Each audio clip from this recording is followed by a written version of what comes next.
This show is powered by Others Over Self. Hit that subscribe button to keep training your brain. You take care of yourself first, and then you can take care of your family, and you take care of your team, and then the mission gets done.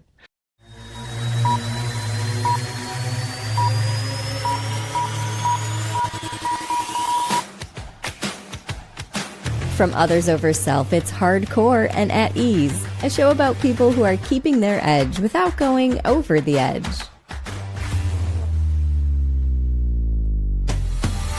I'm host Shelley Rude, and today's guest is Carrie Mead, one of only 7 civilians in the entire Army to hold a position typically reserved for a colonel, managing Detroit Arsenal's 8,000 people as garrison manager.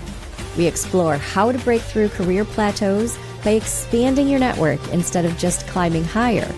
The one question that transforms information hoarding into collaborative momentum, and how to build leadership systems that prove their strength when you're not in the room. This is Hardcore and At Ease. I met Carrie Mead when I was brand new to Michigan's civilian life, and I was just trying to figure out how to build a business and a community that I barely knew as an adult. I was looking to network with high-achieving women in the defense industry, and somebody mentioned Carrie's name. I reached out fully expecting that polite deflection that you get from executives that manage thousands of people, but she met me for breakfast. She just showed up, generous with her time, asking about my transition, my business ideas, what I was trying to build. And when I launched an initiative to celebrate women in the defense industry, well, it was just a small thing that I was trying to get off the ground. And Carrie didn't just offer encouragement, she actively supported it. She connected me with people and opened doors that I couldn't have opened myself. That's the kind of leader she is. Over the years, I'd met people through my kids' school, through community events, and when they'd mention working at the Detroit Arsenal, I'd always say, "Oh yeah, I have a good friend there. Do you know Carrie Mead?"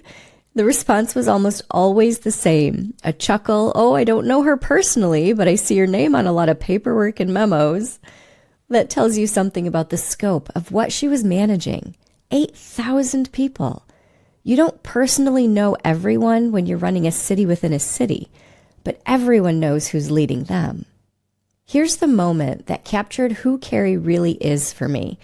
I was at a formal gala, dressed up beautiful with my husband, and the Detroit Arsenal was providing the refreshments. Well, I reached for a water glass, and the woman in the black slacks that was handing it to me, it was Carrie. She wasn't supervising from a distance.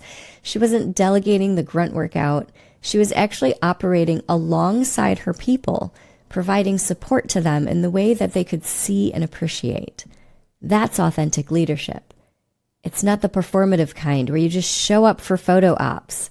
It's the real kind where you're present in the work, regardless of whether anyone's even watching.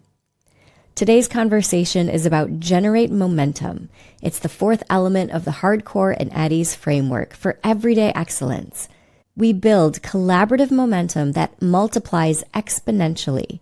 We transform individual excellence into unstoppable team excellence. And most high achievers hit a plateau, and it's not because they lack skill or work ethic. They plateau when they stop collaborating and start operating in silos, when they start trying to do more themselves instead of multiplying through others, and it's a really easy mistake to make. And here's the uncomfortable truth about that plateau. If everything stops when you step away, then you really haven't built any momentum. You've built a bottleneck with yourself at the center. Because real momentum continues without your constant presence. It multiplies through others. It creates aligned action that doesn't require your hand on everything to succeed. Carrie's one of only 7 civilians in the entire Army to hold this position typically reserved for a colonel. And that kind of career trajectory doesn't happen by accident. It doesn't happen just by working harder or climbing some traditional ladder. I recorded this conversation back in May during her transition from the Detroit Arsenal. So by the time you're hearing this, she's already at or even has graduated Army War College, building toward whatever comes next for her. Now that's momentum in action, movement that continues even when you can't see the full path ahead. Today, we're exploring the shift from individual excellence to team excellence, from doing it yourself to multiplying impact through others, from protecting information to sharing it strategically, from climbing ladders to expanding networks, and critically, how do you lead authentically while managing thousands? Let's talk to Carrie Mead. Hi, Shelley.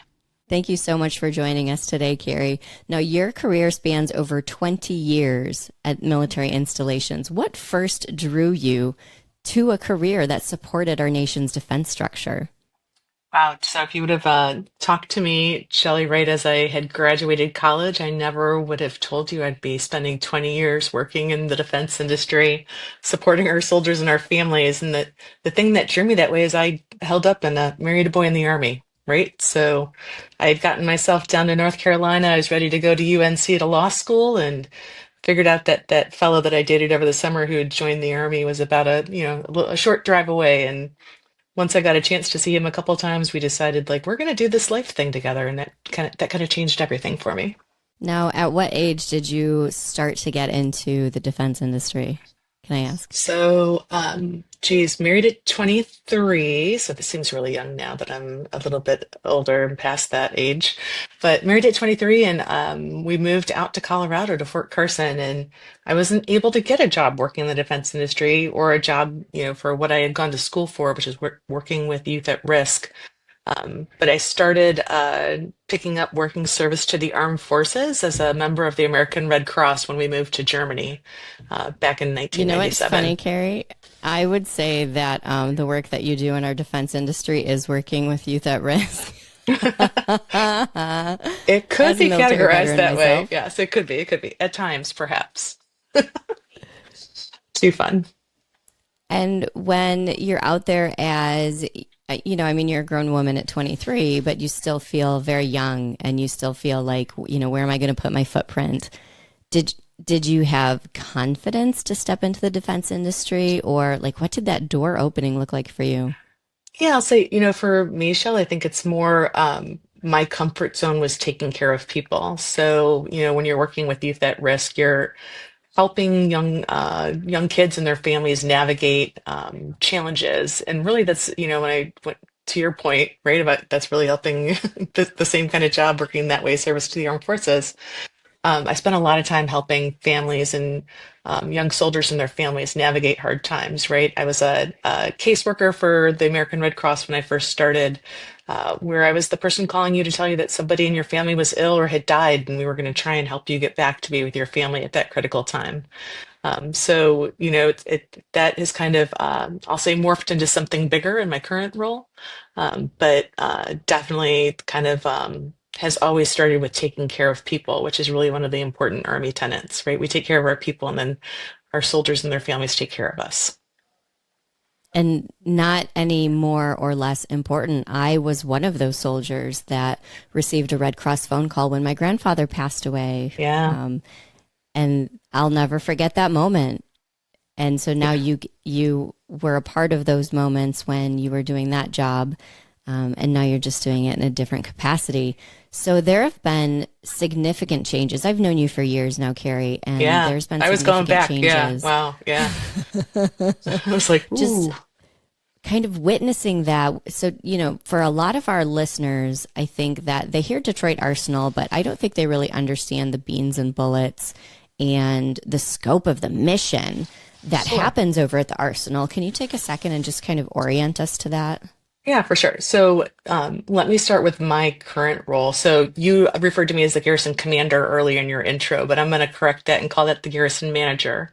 And that's one of the things that I think is most interesting and neat about my job, because I'm one of about 7 civilians that have taken a position that usually is reserved for a colonel on a military installation. And in my role as the garrison manager, I liken myself, or best describe it as I'm the city manager here of the Detroit Arsenal, and my job is to create a safe and great workspace for our folks who are here on the Arsenal on the daily, our visitors who come to see us, and our retirees who still get service from us. So For me, you'll hear me talking about public works and fire services, other emergency services and security. You'll hear me talking about social services and parks and recreation activities like our MWR programs, our morale, welfare, and recreation programs. And those are all things that we do to support the almost 8,000 people here that um, buy, create, and take care of our soldiers with all of the equipment that they need to successfully win and fight our nation's wars. So we're highly focused in the ground combat vehicle area. But TACOM, especially our senior commander here and my big boss, General Layler and his team, are focused on sustaining many different aspects of what those soldiers need to do their jobs. So Carrie's leadership has helped us maintain the arsenal's significance over these periods of budget uncertainties, defense spending realignments, and if you're, not military, or if you're like me and you are military and you just have so many acronyms in your head you can't remember them all, TACOM is part of the Detroit Arsenal, and it's the home to the U.S. Army Tank Automotive and Armaments Command. Thank you. I try not to speak an acronym, but it's really hard after it all this time. Well, it is important because there are several other critical defense organizations, and when you combine them all into the Detroit Arsenal, you really represent a cornerstone of Macomb County's defense industry. Indeed. So the majority of the work that gets done here is the acquisition of all of those different systems or vehicles.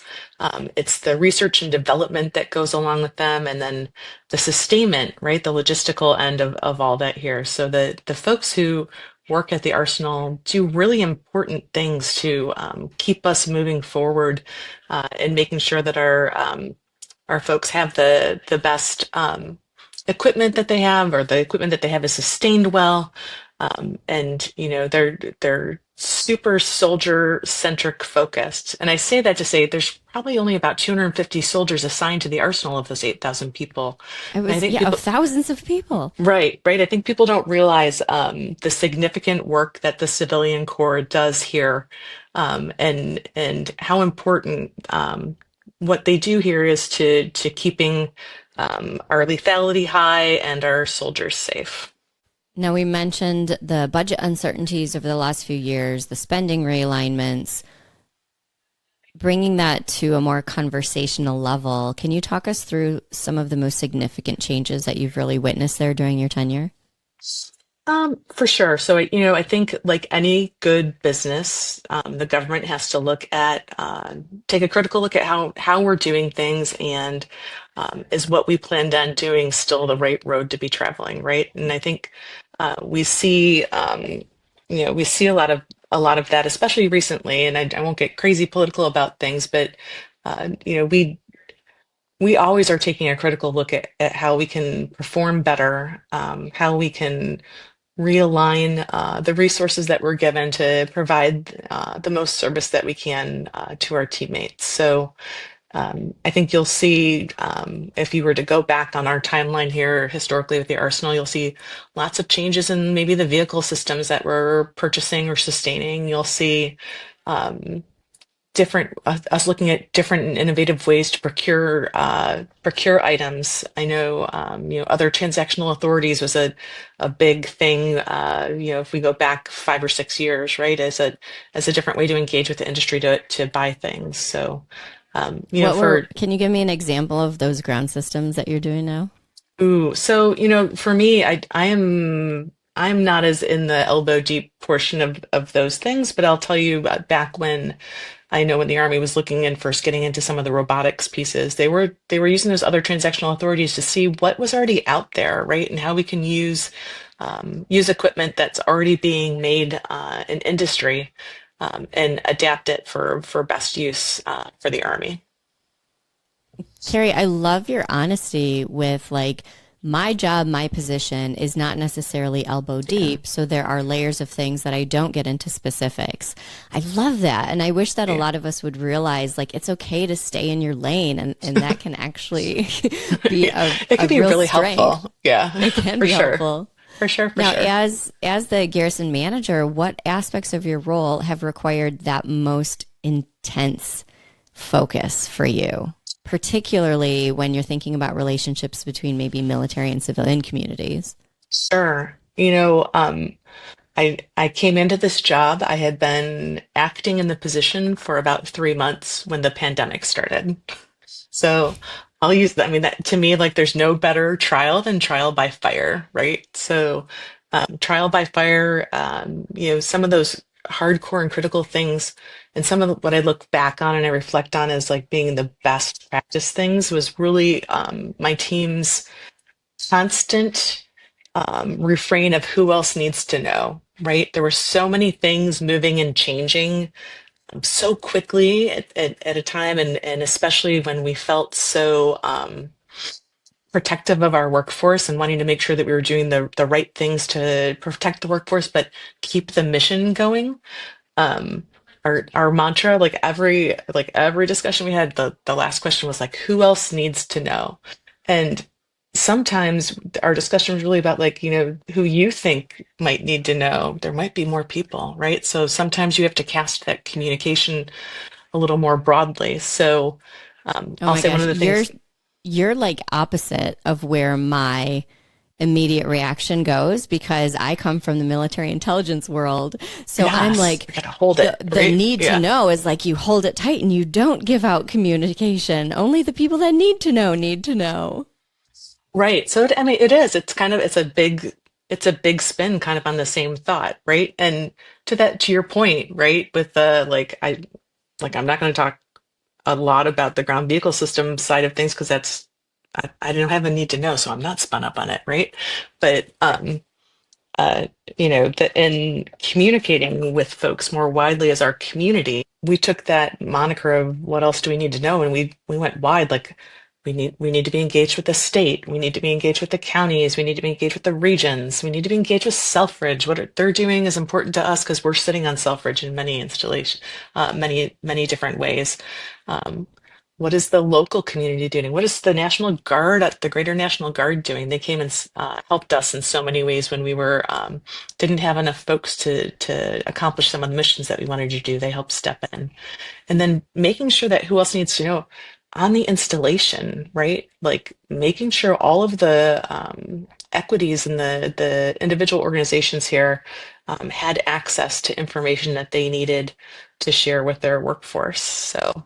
Um, Do you know, Carrie, over the years, I've met so many people that work at the Detroit Arsenal, and I'll always say, yeah. oh, my good friend works there, Carrie Mead. Do you know her? Right? It's kind of like, do you know somebody who lives in Michigan Oh, or whatever? yes, And yeah. they always say, you know, I don't know her personally, but I've seen her name on the bottom of some very important emails.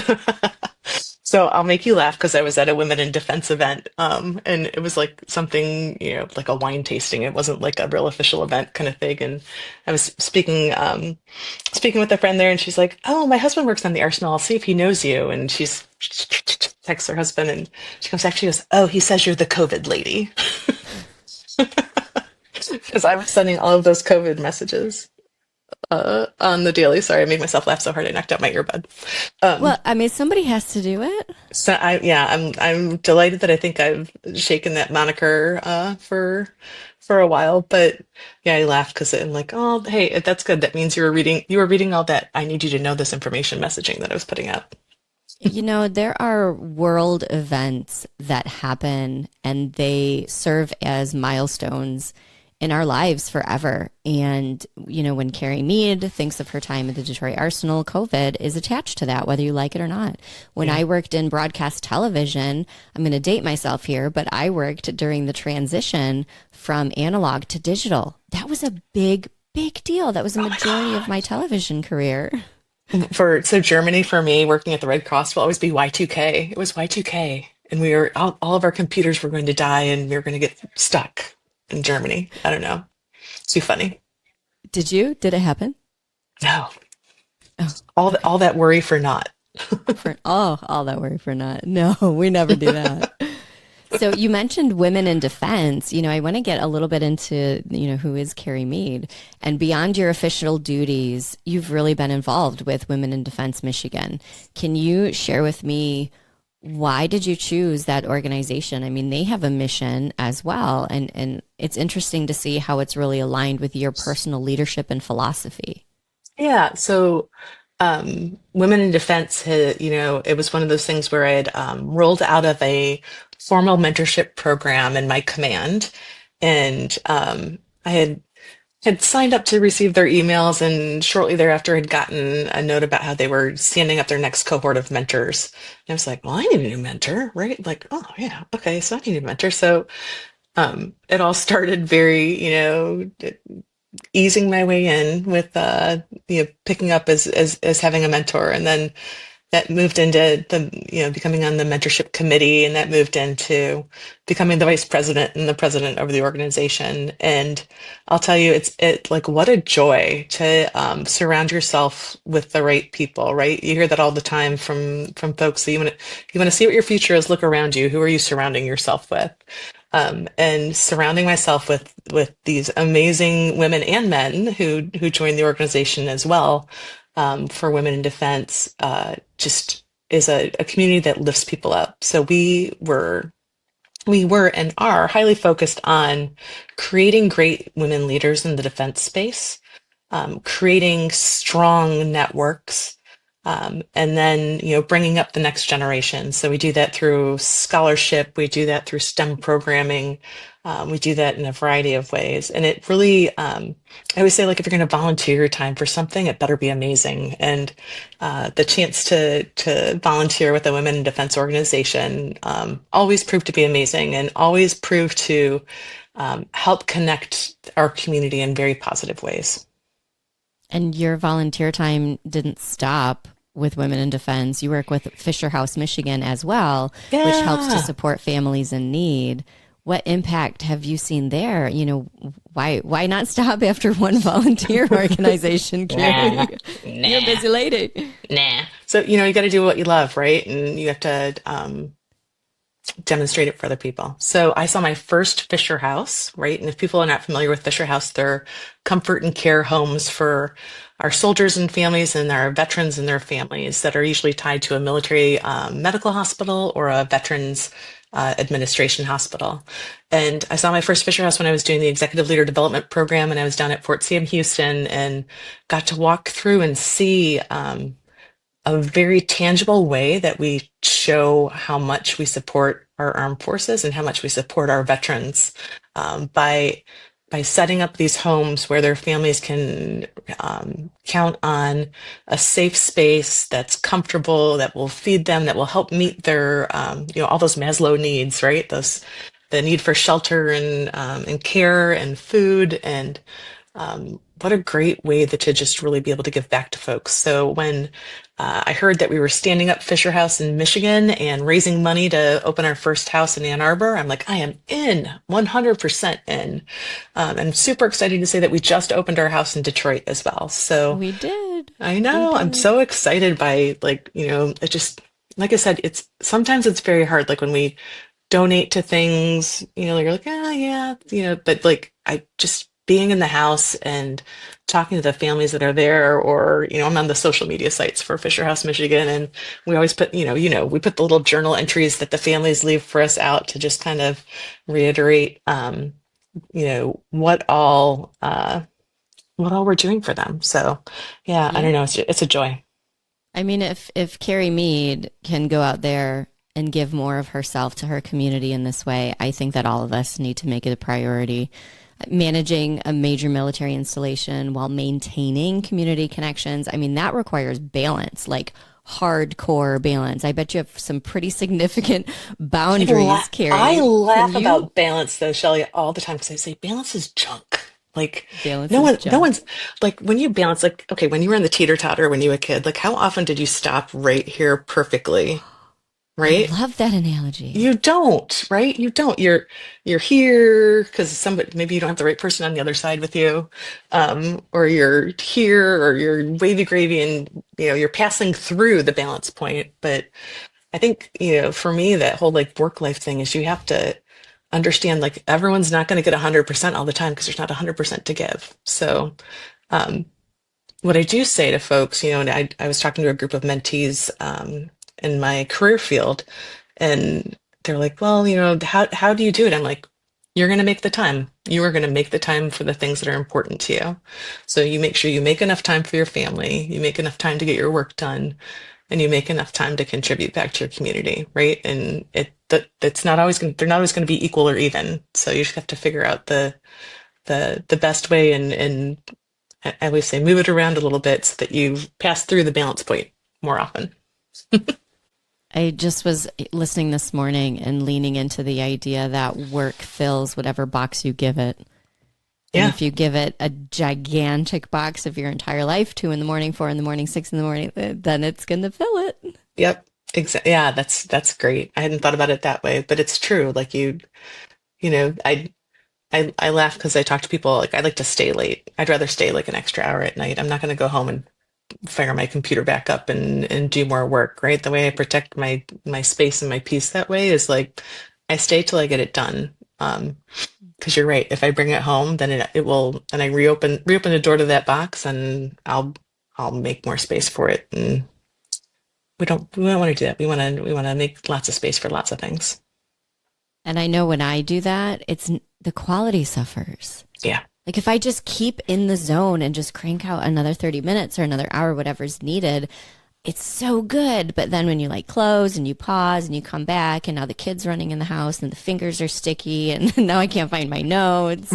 I should run that load of laundry. Yeah, like those sorts of things. Yeah. Leadership lessons. You've had the pleasure and the honor, maybe not always the pleasure, of working underneath some of the most incredible leaders in American defense history. Can you tell me some lessons that are flying around that boardroom when you're with them? Oh my gosh. So, one of my first mentors who previously held my job many, many moons ago, drilled into us, and this kind of goes back to your work-life balance piece, that you take care of yourself first, and then you can take care of your family, and you take care of your team, and then the mission gets done. And as long as you do those things, right, take care of those things in the order, then the mission will always be successful. But if you don't take care of the first things, like yourself or your family, the mission will always suffer. So I hang on to that piece of information from my mentor, Brenda McCullough, who I'm no joke, like any of us who were on her team at that point can recite that for you over and over and over again. That's probably one of the first things that I would tell you. Well, I want I've to had recite it, so go through it again. So it starts with take take care care of of yourself. yourself, take care of your family, take care of your team, and the mission will succeed. Beautiful. It's lovely. And it came from another woman. Yep, yep, yep, yep. Lots of women in defense in my space.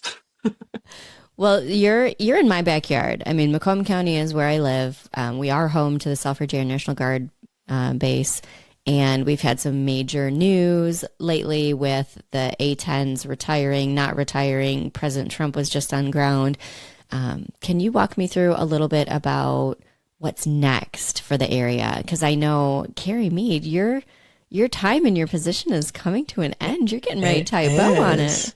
It is. So I'm in a position that has a mobility agreement. So my time is starting to tick tock for sure. So the most recent announcements are super exciting, right? Having been part of this defense community for a long time, we're always talking about the value that Selfridge brings to the defense community, for the nation, but also for the area. And for us, we run the golf course, the childcare facility, the marina, all of those sorts of things out there that help build a better community for our soldiers and families as well. So, Selfridge is important to us from the ability, especially to help us, take care of families through child development, and then also to recreate, right? Recreation is great. So, very important for us. So we're excited to see that they're projecting a new fighter mission out there because that helps us longevity and building our case for keeping up with the services that we're providing out there. So for me, I am leaving us in the next 2 months. I'm headed off to the Army's War College. So I am going to go for 10 months to school and come back with a master in strategic studies, and then I will launch out to whatever my next duty assignment is. It's an unknown at this point, so I can tell you what's going on for the next 10 months, and I can tell you something exciting is going to happen afterwards, but I don't know what it is yet. And I think we all get to some point in our lives where we think that like we know the path ahead and it's like, we're here, I can see everything. It's a smooth path, you know? And Yes. here you have one of the most accomplished women that I've ever known. And she's headed off for 10 months of education. And then behind that is a giant question mark. I know, but you know what? I love that you started asking me about my Red Cross time and all that, because it really level sets things. I could have never told you at that point, like my, getting married and running off to Colorado was going to end me, up, serving families, through the Red Cross for that time. And like, look how wonderful that turned out. Like what a joy my life has been to like move around all over the world and do those things. So I that fires me up. It gets me excited. Like almost not knowing is better. I know we're coming up to the end of our interview time. Can you share with me where you've lived in your life? Yeah, so I'm from Detroit, so that was fun and exciting to come back to Michigan after all this time and work for the Army. And I met my husband when I lived in North Carolina. We moved to Fort Carson, Colorado, and then to Baumholder, Germany. And then from there, we came back to Michigan, where he went to school at Fort Leonard Wood, and he ended his career at Fort Stewart in Georgia. We then moved to Texas. We lived outside of Fort Worth, where I worked for the Red Cross also there doing more disaster service casework than anything else. And I was there for Hurricane Katrina. Whew, talk about another life moment that we could talk for long hours about that one too. Um, and then back to Detroit, and I call it life's great irony that I finally get this great job working for the Army, where I started, where I never would have thought that this is where I would have ended up. So No, God brought you back home. And he brought you back home right when he brought me back home. exactly, it was right about the same time, right? I go back to that. You're giving one of our seminars, right, for women in defense, and I think that was the first chance we had to meet and um, just birds of a feather, right? Your energy is amazing, and was great to have you join that flock with Wid too. Well, thank you, Carrie. I remember being a part of that and asking the audience, how many of my military women veterans are currently serving are in the room? And of the hundreds that were in there, I think there were two hands. And I was shocked. And I say that to share that to all of the listeners today, you do not have to join the military to make a significant impact in your nation's defense. By Indeed. all means, Carrie is such a beautiful example of a woman who never personally joined the military, but yet here she is climbing ladders and shaking trees and eating fruit and just rocking out life. Carrie Love it. Mead, for everything that you've given to our community in the time that I've known you and the time that God has prepared you before, from the bottom of my heart, thank you. Oh, love you, Shell. Thank you so much. It's been a joy to be on, like, I'll call it our at least 15-year venture together. Oh, I love that conversation. And that's our episode for today.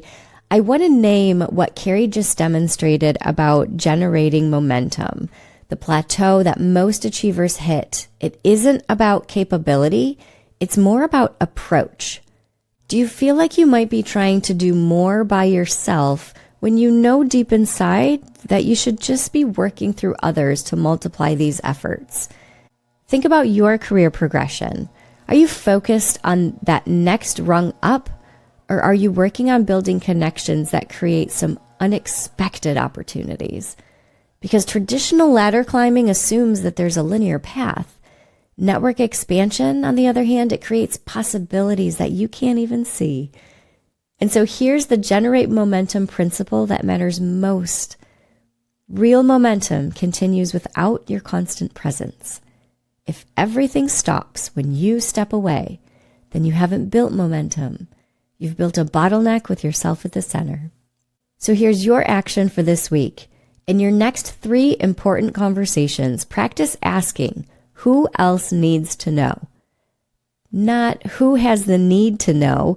That's the control mentality. And as a former intel officer, I totally get it, right? Everything's on a need to know basis. But if you're looking for genuine collaboration outside of confidential documents, then we should be asking, who else needs to know? And when thinking through that question, take an honest inventory. Are you measuring success by your individual accomplishment or by a collective momentum? Because if you're working harder but you're not getting any further, or if you feel like maybe you're still carrying everything alone, if you're operating in this sense of isolation and you just feel like there should be other people along with me, well, I hear you.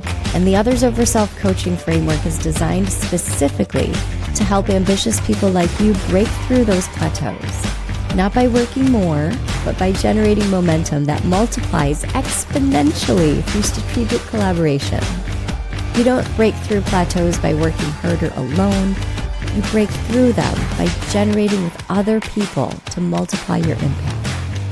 So if you're ready to stop being the bottleneck and you want to start building systems that work without your constant presence, then keep listening to this podcast and think about the Others Over Coaching framework that we teach, because it addresses this exact challenge. I'm Shelley Rude, and you can count on me every Tuesday to challenge how you're leading and give you principles and tactics that actually work. Next week, I'll see you for a solo episode on Expect Excellence, how to raise standards without intimidating the people around you. It'll be especially interesting considering how many people over the years have directly told me that I intimidate them, and they still do. So perhaps you're the same, and maybe we can work through this together. I'll see you next Tuesday, and until then, stay hardcore, be at ease, and trust the process. You're listening to Hardcore and at Ease. Keep the conversation going at join.othersoverself.com.